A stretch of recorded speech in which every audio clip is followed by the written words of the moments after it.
मन को शांत और स्थिर करने के लिए भगवान कृष्ण ने बताए हैं 2 उपाय। किसी भी चीज को समझने के लिए सबसे पहले मन को शांत रखना चाहिए और फिर काम पर ध्यान देना चाहिए, क्योंकि हम मन से ही प्रश्न खोज लेते हैं और मन में ही जवाब देकर बैठ जाते हैं। भगवान कृष्ण ने मन को शांत रखने के लिए 2 चीजें बताई हैं। भगवद गीता में भगवान श्री कृष्ण कहते हैं, मन का बेचैन होना उसका स्वभाव है। हमारे मन को लगता है कि अगर वह अलग अलग बातों के बारे में सोचता रहेगा तो हमें आने वाली हर मुश्किल और मुसीबत से बचा लेगा, पर ऐसा होता नहीं है। हम अपने जीवन का काफी अधिक समय सोच विचार करके परेशान होने में निकाल देते हैं। भगवान श्री कृष्ण कहते हैं कि मन का यह स्वभाव बदलना मुश्किल जरूर है, असंभव नहीं। ज्योतिषी से जाने, बोधि वृक्ष, अध्यात्म, धर्म, राशिफल, पंचांग, आरती, ग्रह नक्षत्र, धर्म कर्म, व्रत त्योहार, वास्तु फेंग शुई, हस्तरेखा, अन्य, फोटो, वीडियो, प्रवचन, बोधि वृक्ष, आरतीवजन, प्रेरक प्रसंग। Hindi News Astro Spirituality Speaking Tree Lord Krishna has told 2 ways to calm and stabilize the mind. मन को शांत और स्थिर करने के लिए भगवान कृष्ण ने बताए हैं 2 उपाय। किसी भी चीज को समझने के लिए सबसे पहले मन को शांत रखना चाहिए और फिर काम पर ध्यान देना चाहिए, क्योंकि हम मन से ही प्रश्न खोज लेते हैं और मन में ही जवाब देकर बैठ जाते हैं। भगवान कृष्ण ने मन को शांत रखने के लिए 2 चीजें बताई हैं। Edited by Parag Sharma, Navbharat times updated 6 फरवरी 2023, दोपहर के 12:56। भगवद गीता में भगवान श्री कृष्ण कहते हैं, मन का बेचैन होना उसका स्वभाव है।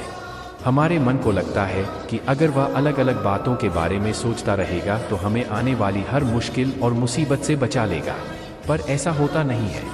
हम अपने जीवन का काफी अधिक समय सोच विचार करके परेशान होने में निकाल देते हैं।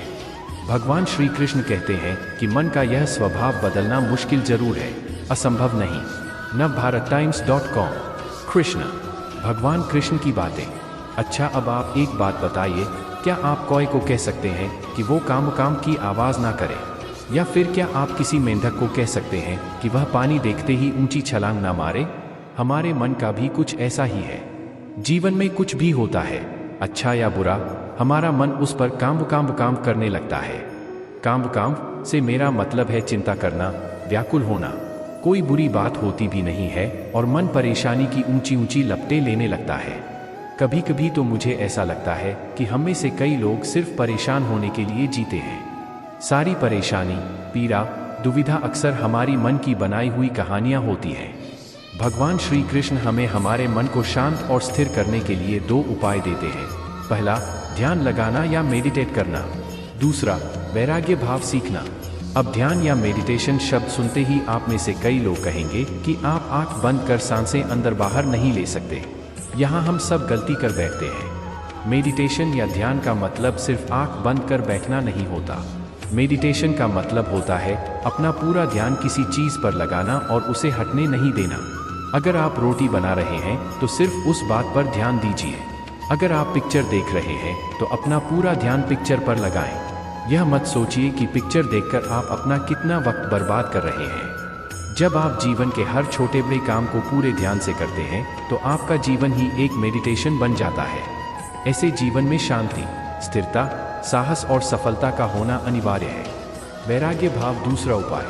वैराग्य का अर्थ यह नहीं कि आप सब कुछ छोड़कर जंगल में जाकर बैठ जाएं। वैराग्य का सच्चा अर्थ है कि आप जो काम कर रहे हैं उसका क्या नतीजा या रिजल्ट निकलेगा उसकी चिंता ना करें। जैसे अगर आपने कोई इंटरव्यू दिया, आप यह कर सकते हैं कि पूरे मन से तैयारी करें और अपना बेस्ट देकर आ जाएं। वह नौकरी मिलना या ना मिलना आपके हाथ में नहीं है। इस नतीजे के पीछे अलग अलग चीजें हैं जो आपके बिल्कुल कंट्रोल में नहीं। तो जिस चीज के बारे में आप कुछ कर नहीं सकते उसके बारे में चिंता भी ना करें। यही वैराग्य का सच्चा मतलब होता है। और यही है भगवान श्री कृष्ण का दूसरा उपाय, मन को चिंता की लपटों से बचाने का। याद रखिए, आप पूरे के पूरे इंसान हैं।